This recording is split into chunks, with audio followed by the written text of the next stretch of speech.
tirage au sort et du nom avec lequel on arrive sur le ring. C'est juste et c'est à la fois un peu faux.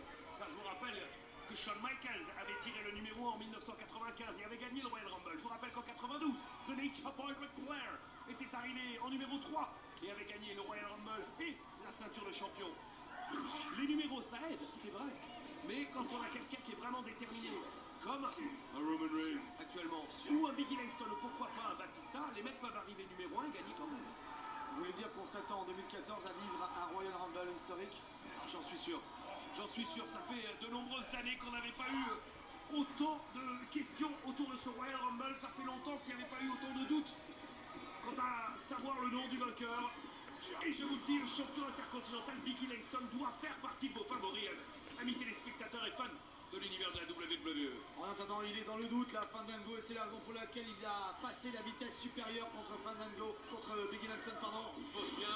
Allez, il essaye surtout de le garder au sol, de l'immobiliser. Il n'y a pas si longtemps, Fandango avait perdu un match pour le titre intercontinental, justement contre Biggie Langston. L'occasion pour lui ce soir de prendre sa revanche. Oh oui, tu es belle. Où il serre les poings. Et remue, remue.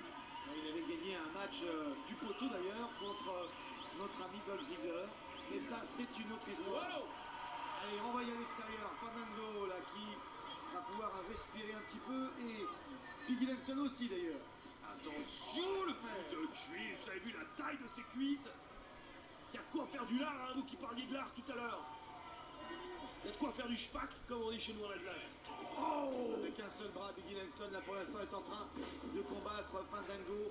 Va-t-il pouvoir tenir comme ça jusqu'à la fin? Oh, belly to belly suplex, porté par le champion intercontinental. Toujours aussi puissant, là, sur cette souplesse. Projection dans les corps, double projection dans les corps. Attention, un super flash.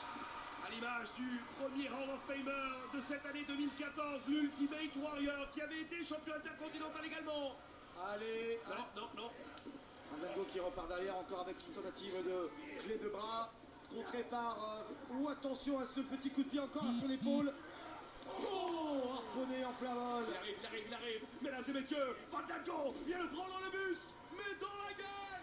Avec un seul bras, certes, mais avec toute sa détermination. Biggie Langston vient de faire tomber là ses bretelles, c'est le signe de la fin. Et je ne donne plus que quelques secondes à Fandango, c'est fait. Allez, je vous donne même 3 secondes. 1, 2 et 3, c'est la fin. Big ending porté par Big E. Langston et c'est une victoire de plus pour le champion intercontinental. Ralenti, vous l'avez certainement vécu avec nous la semaine dernière par une défaite contre Randy Orton. Eh bien, il a repris confiance, Biggie. Et il a retrouvé le chemin de la victoire. Depuis la mi-novembre, cet homme, Biggie Langston, ne perd plus un seul match. C'est pour vous dire, sans effet, vous avez raison Christophe, il faut le mettre parmi les favoris pour le Royal Rumble. Et on va parler maintenant de la cérémonie du Hall of Fame, non? Exactement, mon cher Pelé. Vous avez compris comme moi que Michael Cole rappelait à JBL qu'il avait